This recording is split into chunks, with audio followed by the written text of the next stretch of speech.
اون یه زندگی طولانی رو در پیش داره. آخه تا کی میخواین اونو به اسم پسرتون توی این خونه نگهش دارین؟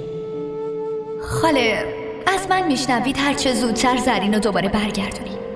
شما که میدونید اهل محل دنبال غیبت و اینا هستن و درس موضوع آبروی تاراست. شما به پسرتون بگید اگه میخواد زنش دوباره به خونه برگرده پس باید ازدواج کاظم و تارا رو قبول کنید. شما هم باید یه ذره فداکاری از خودتون نشون بدید. اگه نشون ندین پس معلوم میشه که نیت شما خیر نیست.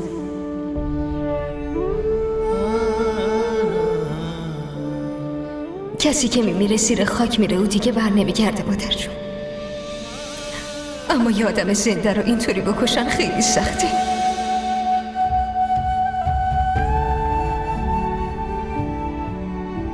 کسی که میمیره زیر خاک میره و دیگه بر نمیگرده مادر جون. اما یه آدم زنده رو اینطوری بکشن خیلی سخته. اگه میخواد زنش دوباره به خونه برگرده اما یه آدم زنده رو اینطوری بکشن خیلی سخته.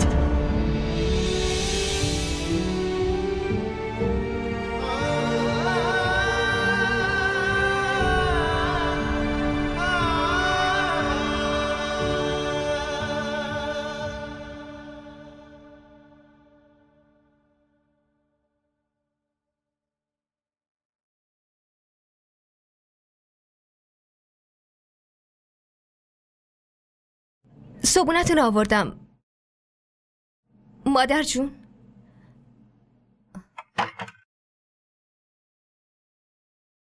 مادر جون، مادر جون، مادر جون، داداش فرهان، داداش فرهان بیای.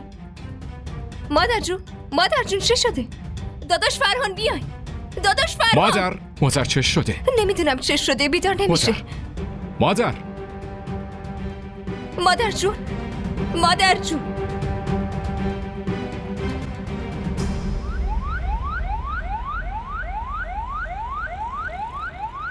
نه بس دیگه نمیخوام.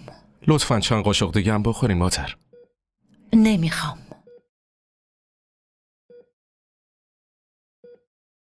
زرین، به زرین زنگ زدی؟ بهش گفتی من بیمارستانم؟ بهش زنگ بزن و بگو.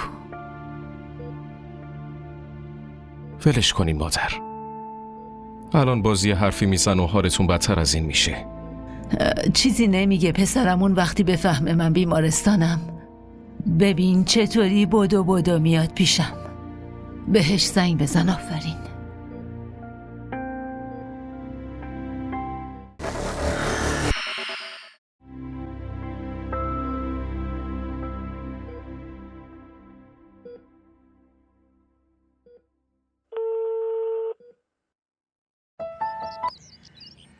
بالاخره یاد زنت افتادی؟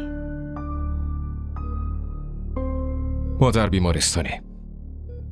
میخواست پیشش باشی. آره، من نوکر و کلفتم. چرا تارا رو پیشش نمیبرین؟ به اون بگو از مامانت پرستاری کنه. اون فقط برای ناز برداشتن اونجاست، نه؟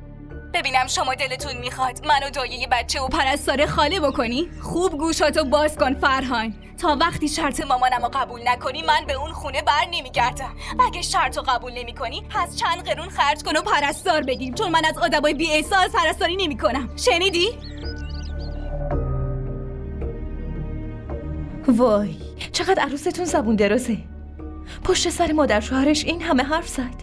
اصلا به این فکر نکرد که مادر شوهرش بیمارستانه. شما لطفاً بی سر و صدا به کارتون برسین و برین.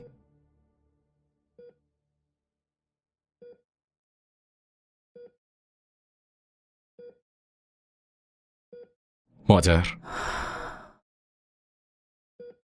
من واقعا چشمم الان باز شده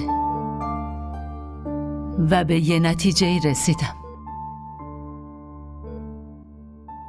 تو برای حرف من چقدر ارزش قائلی. این چه حرفیه میزنین مادر؟ دارم راست میگم. جواب منو بده. تو برای حرف من چقدر ارزش قائل میشی؟ شما فقط دستور بدین مادر.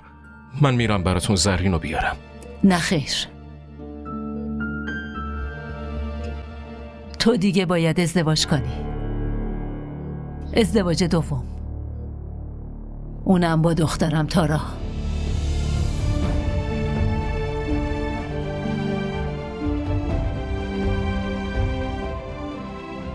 مادر شما چی دارین میگین؟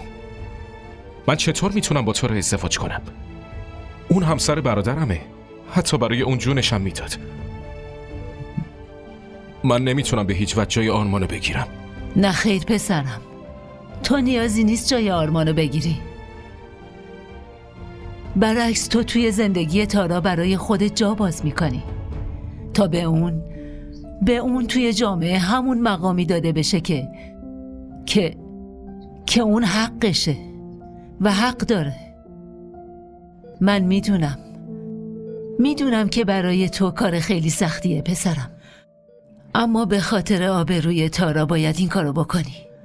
این دنیا خیلی ظالمه پسرم و تارای ما خیلی خیلی مظلوم. اون نمیتونه تحمل کنه نگاه های تحقیرآمیز مردم و زبون تلخ و متلک پرونی های این اجتماع. به خاطر من نه پسرم، اما به خاطر داداشت این حرفمو قبول کن. مادر این تصمیم بزرگو شما چطور یهویی گرفتین؟ نه خیر پسرم، یهویی نگرفتم. خیلی روش فکر کردم و خیلی زمان برد تا این تصمیمو بگیرم. آره زرین خواهرزادمه، اما دیگه شاید ارزش من پیشش کم شده باشه. من هر اشتباه اونو به خاطر نسبت فامیلی بخشیدم و اهمیت ندادم. اما من فکر میکنم که الان توی این شرایط تارای ما به یه تکیهگاه نیاز داره و باید به اون تکیه کنه. تارا توی شرایط حساسیه. اون تکیهگاه تو باش پسرم، تو. و مادر زرین چی؟ زرین باید خودش توی خونمون جاشو بسازه. اون خودش جاشو خالی کرده. من به خاطر خوشحالی اون نمیتونم آرامش خانواده‌مو به هم بزنم.